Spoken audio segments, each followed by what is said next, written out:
Hello बच्चों, कैसे हैं आप लोग? बढ़िया, मैं भी बढ़िया। तो चलिए हम लोग आगे एक नया लेक्चर लेकर के बिहेवियर ऑफ गैसेस का लेक्चर नंबर 7। अब तक हमने टोटल 6 लेक्चर इसमें कंप्लीट कर लिया है। ये हमारा 7th लेक्चर है जिसमें हम पढ़ने वाले हैं केटीजी यानी कि काइनेटिक थ्योरी ऑफ गैसेस के बारे में, है ना।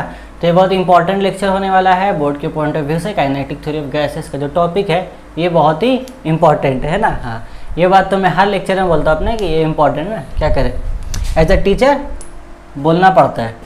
तो हम लोग आगे बढ़ते हैं इस पर, काइनेटिक थ्योरी ऑफ गैसेस, है ना। सभी जानते हैं मेरा नाम है आमिर और ये हमारा एक प्यारा सा चैनल एजेस क्लासेस। चलिए, तो काइनेटिक थ्योरी ऑफ गैसेस ये सारा का सारा अजम्पशन है। क्या है बाबू? ये सारा का सारा जो हमारा है अजम्पशन। अजम्पशन हम उसको बोलते हैं, मतलब रियल में चीज़ें एग्जिस्ट नहीं करती हैं बट हम उसको मान लेते हैं कि ये है ना। रियल में चीज़ें एग्जिस्ट नहीं करती बट हम लोग मान लेते हैं कि ऐसा हो तो क्या होगा। मतलब ये जो अजम्पशंस बनाए जाते हैं साइंस की दुनिया में, ये इसलिए बनाए जाते हैं कि ताकि जो आइडियल केस या रियल केस उन दोनों को आपस में कनेक्ट किया जा सके, बस, और कोई बात नहीं है। जैसे कि मैंने लास्ट लेक्चर के एंड में कहा था कि जितने भी गैस लॉ हमने पढ़े हैं वो सारे के सारे हमारे क्या है, आइडियल गैस पर वैलिड है, रियल गैस में वैलिड नहीं। यानी कि जो गैसेस हमारे आसपास हमारे सराउंडिंग्स में हमें दिखते हैं चारों तरफ, वो रियल गैसेस है। बट उन गैसों पर हमारा ये law, Boyle's law, Charles law, Avogadro law, Gay Lussac's law, इसके अलावा और भी जितने लॉज ये सारे उन पर वैलिड नहीं है, सारे के सारे रियल गैस पर वैलिड है ना। तो लॉस तो दिए गए हैं तो उन लॉस का एप्लीकेशन भी करना है ना। हमने देखा सारा एप्लीकेशन किया, उन पर न्यूमेरिकल्स भी बनाया। तो कैसे किया भाई? तो उस रियल गैस को हम आइडियल गैस में कन्वर्ट करते हैं। कैसे? ये सवाल एक छोटा सा पूछा जाता है कि रियल गैस को आइडियल गैस में कैसे कन्वर्ट करेंगे। जिसका सिंपल सा सवाल जवाब है eight a very low pressure and a very high temperature. ठीक है, मतलब कोई भी एक रियल गैस आप ले लो, उस रियल गैस को किसी कंटेनर में भरो और उसको एक ऐसे सिचुएशन में रख दो, मतलब उस गैस का प्रेशर आप पूरा लो कर दो, एकदम पूरा ही लो कर दो, और टेम्परेचर बहुत ज़्यादा हाई कर दो। इस कंडीशन में वो जो गैस होगा, उस गैस की जो हालत होगी, मतलब उस गैस का कंडीशन अपना चेंज हो जाएगा। वो जिस कंडीशन में आ जाती है वो हमारा आइडियल गैस कहलाता है। फिर उस केस में, तो उस केस में आइडियल गैस जब वो बन गया तो उस केस में उस पर सारे लॉस एप्लीकेबल है और हम जैसे चाहे लॉस को एप्लीकेशन करके अपनी मतलब की चीज़ें बना सकते हैं। ठीक है, तो देखते हैं कि क्या क्या अजम्पशंस मानी गई हैं रियल गैस को आइडियल गैस में तब्दील करने के लिए। ठीक है, ओवरऑल ये जो केटीजी का कंसेप्ट है यही बोलता है। तो सबसे पहला जो हमारा पॉइंट है, molecules of gas are identical in all respects. कि जो गैस के मॉलिक्यूल्स हैं ना, हमारा गैस के जो मॉलिक्यूल्स हैं वो सारे के सारे क्या हैं, गैस के मॉलिक्यूल्स क्या हमारे आइडेंटिकल है हर रिस्पेक्ट से। मतलब सारे गैसों का मॉलिक्यूल्स का साइज भी सेम है, उनका शेप भी सेम है, उनका स्ट्रक्चर भी सेम, ऑल ओवर सारे गैस के मॉलिक्यूल्स सेम है। ठीक है, ये माना गया कि आइडियल जो गैस है, आइडियल गैस का शेप साइज सबका सब सेम है। ठीक है, ये एक पॉइंट हो गया। देखो ये एक थ्योरेटिकल टॉपिक है, आपको ये 6 जो पॉइंट मैंने लिखे हैं ये सारे पॉइंट आपको याद करने पड़ेंगे। मैंने अभी सारे पॉइंट्स इंग्लिश में लिखे हैं, तो जो इंग्लिश मीडियम के स्टूडेंट्स हैं उनके लिए काफ़ी हेल्पफुल है। बट उर्दू मीडियम के स्टूडेंट्स आप घबराइए नहीं, मैं आपको सारे पॉइंट्स उर्दू में भी समझा दूंगा और आप सारे पॉइंट्स को अपने बुक से, आपको जो भी बुक फॉलो करते हो, मुख्तार आलम का बुक फॉलो करते हो या राहत पब्लिकेशन का बुक फॉलो करते हो, या इसके अलावा एक और बुक है उसका नाम याद नहीं आ रहा मुझे, तीन फेमस बुक्स हैं, उनमें से आप कोई भी बुक फॉलो करते हो तो उनमें आपको ये सारे पॉइंट्स काफ़ी अच्छे से लिखे हुए मिल जाएंगे। बाकी मैं तो इस उर्दू में समझाऊंगा, है ना।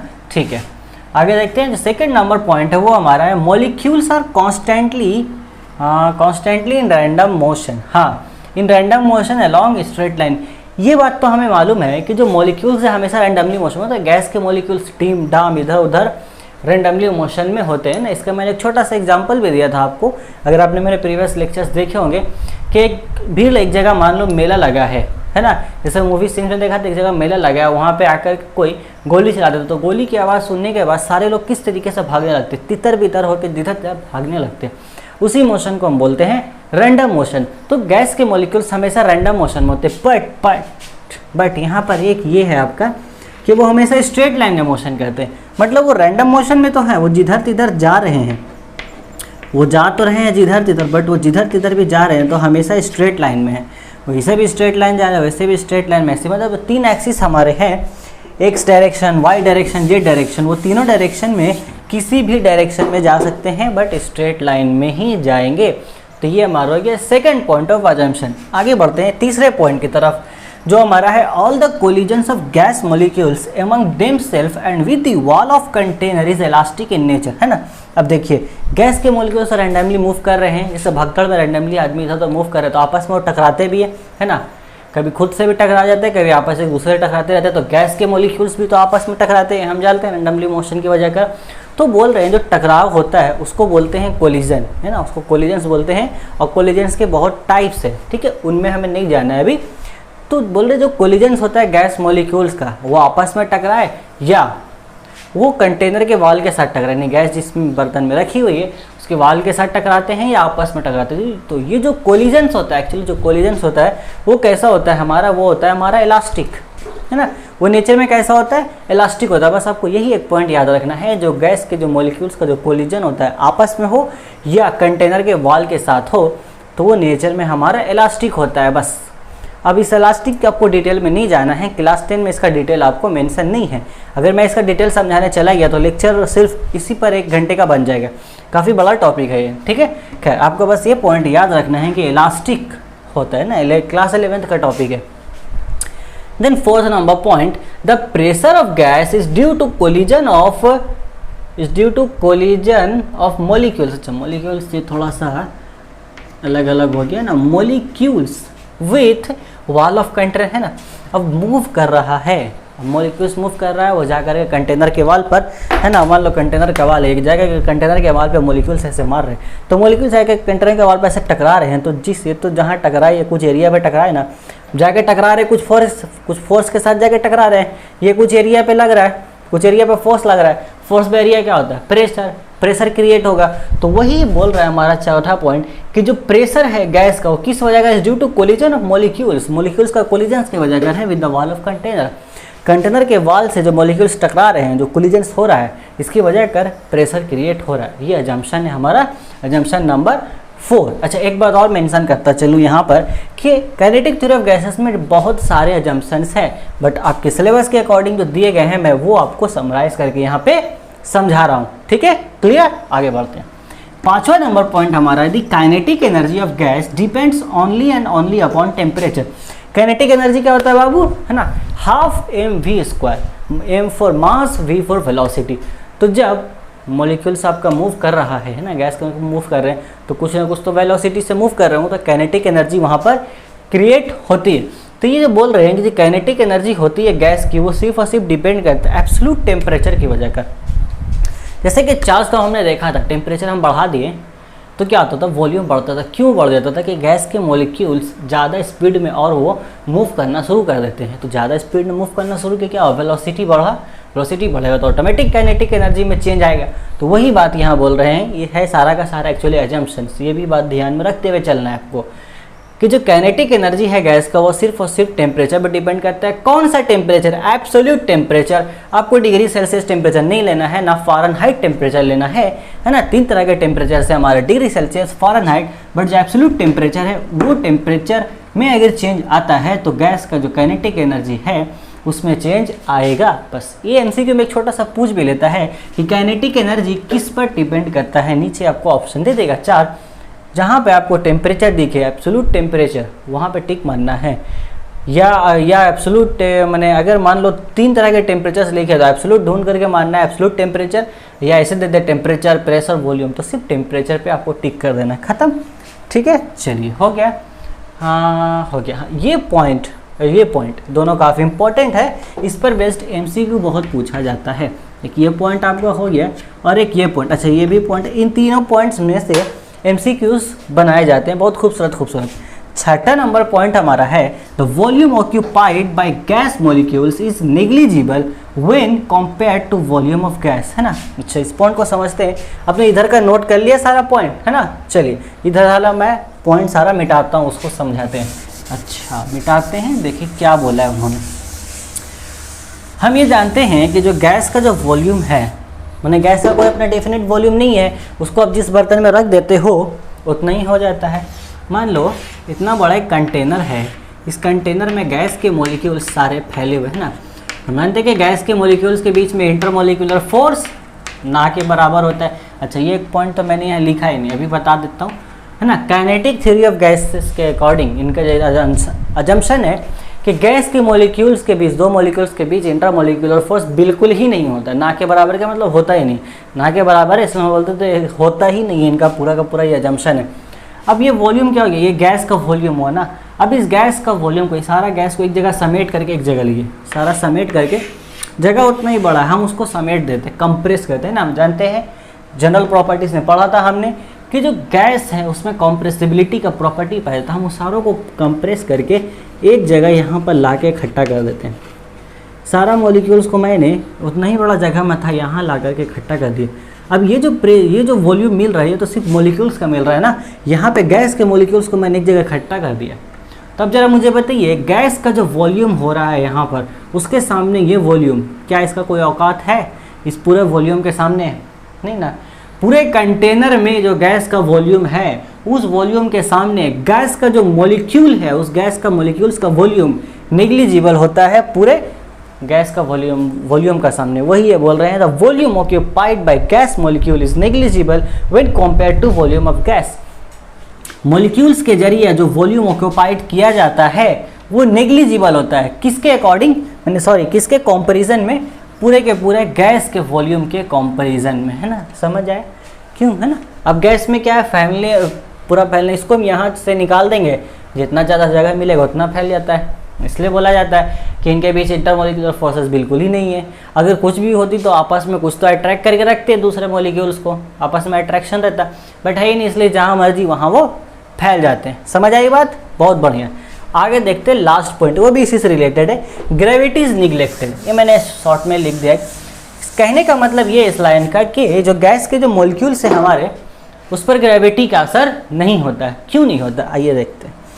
अच्छा छोड़िए, ग्रेविटी, अर्थ जो ग्रेविटी लगाती है किसी चीज़ पर, वो क्या होता है आपका, किसी ऑब्जेक्ट में मास होता है तभी तो उस पर ग्रेविटी लगता है ना।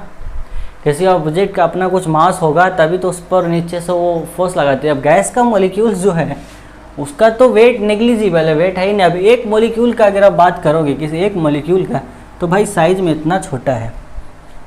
अगर आप गैस के वॉल्यूम का कंपैरिजन में मॉलिक्यूल्स का वॉल्यूम लेते हैं तो उसका तो कुछ नहीं आएगा, तो मास भी नेग्लिजिबल होता है इसका। गैस मॉलिक्यूल्स का जो मास है वो भी नेग्लिजिबल है, ना के बराबर है। अब उसमें जब मास ही नहीं है तो इसमें फोर्स कहाँ, वेट कहाँ से लगेगा। हमारा वेट का फॉर्मूला क्या है, mass into acceleration due to gravity. यहाँ तो मास 0 है, दोनों में एक क्वांटिटी भी 0, तो ये हमारा आपका वेट 0 हो गया।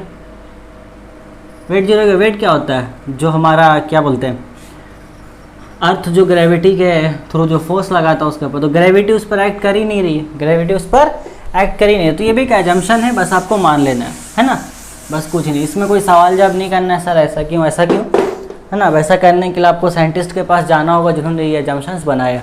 एक काफ़ी इंटरेस्टिंग स्टोरी है आइडियल गैस और रियल गैस इक्वेशन के ऊपर, इसकी काइनेटिक थ्योरी ऑफ गैस के पीछे। इस पर मैं एक सेपरेट वीडियो बनाऊंगा अच्छे से, एक स्टोरी, इस स्टोरी के ऊपर, ठीक है। वो हमारा चैप्टर में इंक्लूड नहीं है ना, उसको अलग से एक वीडियो बना दूंगा, देखना उसको, ठीक है। तो हमारा सारा का सारा पॉइंट्स कवर हो गया, है ना, कवर हो गया। बस सबसे पहले क्या था, हमारा सबसे पहला पॉइंट था कि गैस के जो मॉलिक्यूल्स है वो आइडेंटिकल है हर एतबार से, भैया साइज से वो सब बराबर है। और उसका हम लोग जानते हैं कि रैंडम, दूसरा पॉइंट ये था कि रैंडमली मोशन वो मूव करते हैं बट हमेशा स्ट्रेट लाइन में रहेंगे, ये दूसरा पॉइंट था। तीसरा पॉइंट क्या था, मीटर गया। तीसरा पॉइंट ये था हमारा कि जो कोलिजन्स होता है वो इलास्टिक होता है नेचर में ना। चौथा पॉइंट ये था कि जो प्रेशर क्रिएट हो रहा है वो कोलिजन्स की वजह कर ही हो रहा है, मॉलिक्यूल्स कोलाइड कर रहे हैं कंटेनर के वाल से तो हो रहा है। चौथा पॉइंट काइनेटिक एनर्जी किस पर डिपेंड करती है, हमारा सिर्फ और सिर्फ एब्सोल्यूट टेम्परेचर पर। छठा पॉइंट कि पूरा गैस का वॉल्यूम के सामने मॉलिक्यूल्स, गैस के मॉलिक्यूल्स का जो वॉल्यूम है वो पूरा गैस का वॉल्यूम के सामने निग्लिजिबल है। लास्ट पॉइंट ग्रेविटी निग्लेक्टेड है, मतलब उस पर गैस के मॉलिक्यूल्स के ऊपर ग्रेविटी का कोई असर नहीं होता, एक्ट नहीं करती है। तो बस यही था हमारा काइनेटिक थ्योरी ऑफ गैसेस का पूरा फंडा। अब इसके बाद आगे बढ़ते हैं ना, छोटा सा पॉइंट आता है आपका, छोटा सा टॉपिक है deviation of real gas from ideal gas, है ना। वो भी थ्योरी पार्ट है, इसको भी आप याद ही कर ही लो, इसी में निपटा देते हैं क्योंकि ज़्यादा डिटेल में आपको क्लास 10 में नहीं दिया गया, क्लास 11th में सेपरेट टॉपिक है आपका रियल गैस, है ना।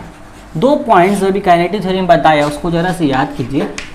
पॉइंट नंबर आपका, है ना, एक पॉइंट ये भी काइनेटिक थ्योरी में मैंने लिखा नहीं बट उसको मैंने बताया ना कि इंटरमोलिकुलर फोर्सेस क्या होते हैं, 0 होते नहीं है आइडियल गैस में। ये एक पॉइंट हो गया। दूसरा कि मॉलिक्यूल्स का जो वॉल्यूम होता है वो गैस का वॉल्यूम के मुकाबले में निग्लिजिबल होता है। चलिए ठीक है, ये हो गया। तो इसमें हम लोगों को क्या याद करना है आइडियल गैस और उसमें, इसमें क्या बोलते हैं, बस ये अपोजिट है, 2 पॉइंट के ऊपर मेन फोकस है हमारा कि आइडियल गैस इक्वेशन में इंटरमोलिकुलर फोर्स होते नहीं, बट इसमें हमारा इंटरमोलिकुलर फोर्स होता है। रियल गैस हम किसको बोलेंगे, उसको उल्टा करके बोल दें non ideal gas. Non ideal gas को हम बोलेंगे आपका रियल गैस। वही बात, आइडियल गैस जो आइडियल गैस इक्वेशन को फॉलो ना करे, ऐसे ही बोलते। रियल गैस का ये डिफिनेशन आपको लिखना आ गया, सॉरी मतलब क्वेश्चन पूछा जाए एग्जाम में कि what is real gas, how would you define real gas, which gas is known as real gas, किस गैस को आप रियल गैस बोलोगे या किस गैस को आप आइडियल गैस बोलोगे। आपको सिंपल एक सेंटेंस लिख देना है कि जो गैस आइडियल गैस इक्वेशन को फॉलो करे, p v is equal to nRT जो हमारा है, जो गैस इसको फॉलो करेगा वो आइडियल गैस होगा, जो इसको फॉलो नहीं करेगा वो रियल गैस होगा, मतलब नॉन आइडियल होगा। तो आइडियल गैस का एग्जाम्पल सही लिखना आया, छोड़ दो, आइडियल गैस का एग्जाम्पल नहीं देंगे, अभी बहुत कंफ्यूज हो गए तुम लोग। रियल गैस का एग्जाम्पल दे सकते हो भाई, बहुत सारे नाइट्रोजन है, हाइड्रोजन है, ऑक्सीजन है ना, बहुत सारे गैस हैं। चलिए अब इस पर और पॉइंट्स, इनमें पॉइंट्स लिखने का नहीं है, बस यही समझना था। इस पर एक ग्राफ आता है, उस ग्राफ को देख लीजिए। अगर पूछता है कि हाउ डिविएट, किस तरीके से डिविएट करता है, how real gas is deviated, तो आपको ये ग्राफ ही बना देना है, आपको पूरा मार्क्स मिल जाएगा। चलिए देखते हैं। हम जानते हैं ना, इधर प्रेशर इधर वॉल्यूम, ये जो ग्राफ हमने बनाया था बॉयल्स लॉ में, ये कैसा बना था, इस तरीके का इन्वर्स है ना, ठीक है। अब ये हमारा तो आइडियल गैस का ग्राफ बना ना, ये जो लॉ था ये सारे आइडियल गैस पे फिक्स होते थे, आइडियल गैस का बना। रियल गैस का जो ग्राफ होता है, अच्छा सही से बना नहीं बोर्ड पर, बट हाँ होता कुछ इसी तरीके का। हम इसको डॉटेड लाइन कर देते हैं ना, इसको हम डॉटेड लाइन में तोड़ देते हैं, थोड़ा अलग दिखेगा। Give me 1 minute.